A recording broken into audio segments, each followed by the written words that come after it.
Happy Z-Day! Do you want a copy of our thing we put together? Yeah. Today is Worldwide Zeitgeist Day, 15th of March. Today, people have gathered outside the BBC to protest about why has Zeitgeist not been shown on major TV. It was shown on the internet on YouTube and has been viewed by over 150 million people.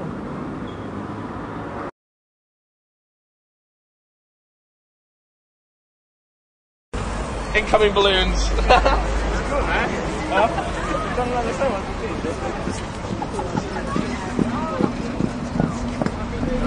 You can take a picture. You don't know.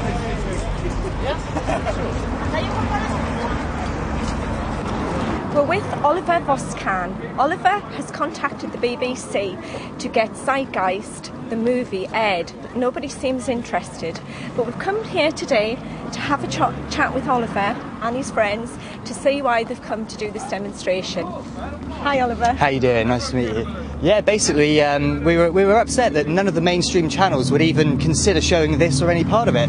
So we made a big effort to contact the BBC because within the UK they are really the #1 institution, and nobody's even replied to any of our emails, our phone calls. We've had numerous people that have emailed and called and nobody's even replied. So we thought, hey, why not on Z-Day come outside and just show everyone what it's all about. How far back is it that you actually contacted the BBC, and how many times? It was around about a month ago we first actually made contact to them. I called up 4 days following, no response from either of those. Seb sent out an email to every email address we could get hold of for the BBC, and then we've had numerous different people, lots of which are standing here today, that have all had their own individual efforts, and as far as I'm aware, nobody's had even a single response. Why do you feel so passionate about Zeitgeist, the movie? The thing about Zeitgeist the movie is that it's not any one concept that it pushes on you. It encourages people to open up their minds and to question stuff, which I think is so important in today's world where so many people from so many angles are told what to believe, how they should live their lives. I think it's just a great way for people to open up and start questioning things and start creating their own worldview. Which part of Zeitgeist affected you the most? Which do you think has struck a chord? I'd say initially it would be the very first part where it talks about religion and the solar deities and how they've been personified through different religions.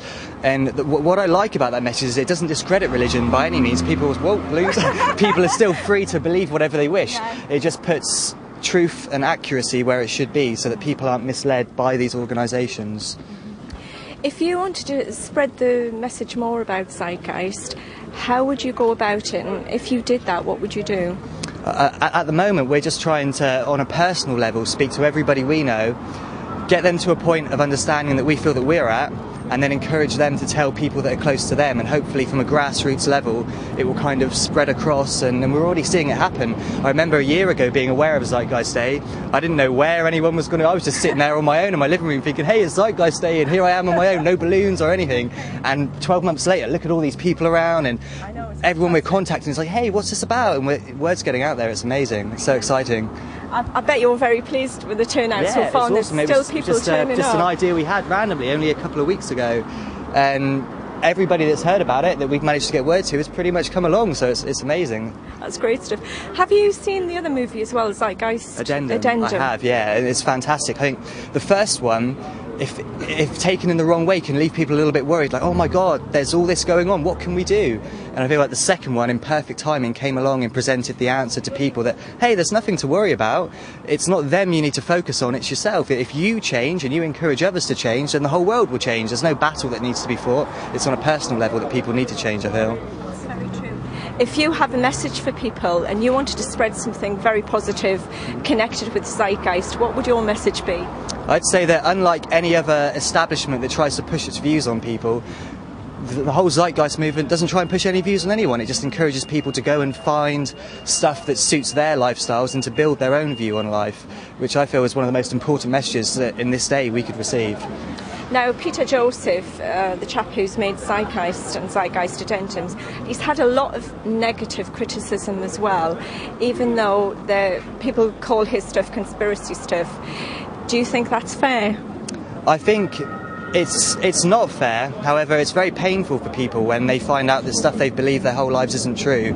They try and hold on to that. And the easiest way to battle that is to tell the person that told you it, hey, you're a liar, it's all conspiracy theories, you're a wacko. And I really feel that's where that kind of reaction has come from. People's hurt at losing this information, these truths that they thought were true and they've held on to all their lives.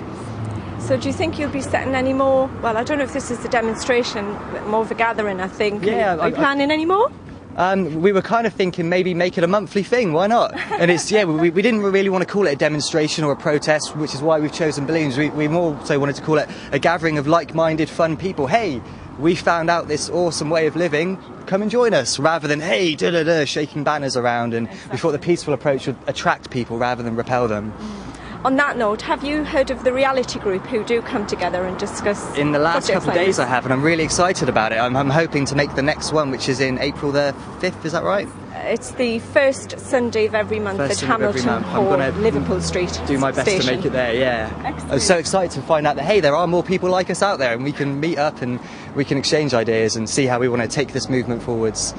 Do you think the best way to do this is to do it in a peaceful manner? Definitely. Because people don't want to create problems, do they? No, I think any kind of negativity attached to any movement straight away puts people off. That's why when we've been in the street and we've had people from religious organisations try and push pamphlets in your book or try and tell you how to live your life, nobody wants to hear it. Everyone's like, whoa, leave me alone. Whereas if you look like you're having fun and it's all peaceful, everyone's like, hey, these guys must be doing something right, why don't we go and join them? And that's well, we can see that by the balloons that you've made of. I think that's fantastic. Well, thank you, Oliver, so much for your time. Any last thoughts? No, well, I guess all I want to say is just to reiterate my point from earlier, that within this whole movement, like it says in the addendum, there's no gurus, there's nobody that leads this. It is very much an individual thing, and I encourage anyone out there just to kind of open up their eyes and start questioning a few things and see what you find when you go on this little path along. Thank you so much. No worries, thank you. Cheers. Cheers.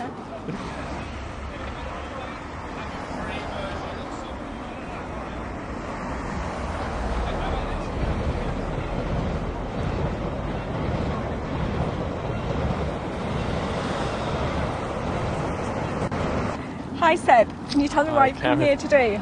Well, we thought we'd bring our blue balloons to the BBC rather than pitchforks and banners to say, hey, why aren't you putting this Zeitgeist movie on TV? Not just on the BBC, but on every channel. But I figure, hey, you have to pay a TV licence to even own a TV in this country. So really, let's hit the guys at the top and in a nice, polite, blue balloon kind of way. Now, Zeitgeist was offered to the BBC for free, wasn't it? Yeah. It's quite unusual that they would turn something as big as that. And how many people do you think watch Zeitgeist? Well, I know the Google counter's maxed out, isn't it? There's 50 million or something. So I know online there's millions. But not everyone can get online, and not everybody will sit and watch their little laptop screen or their broadband, whatever. So the TV is obviously the main way of reaching people. We've got DVDs today, as pretty much everyone's got a DVD player, and we figure we can hand that to people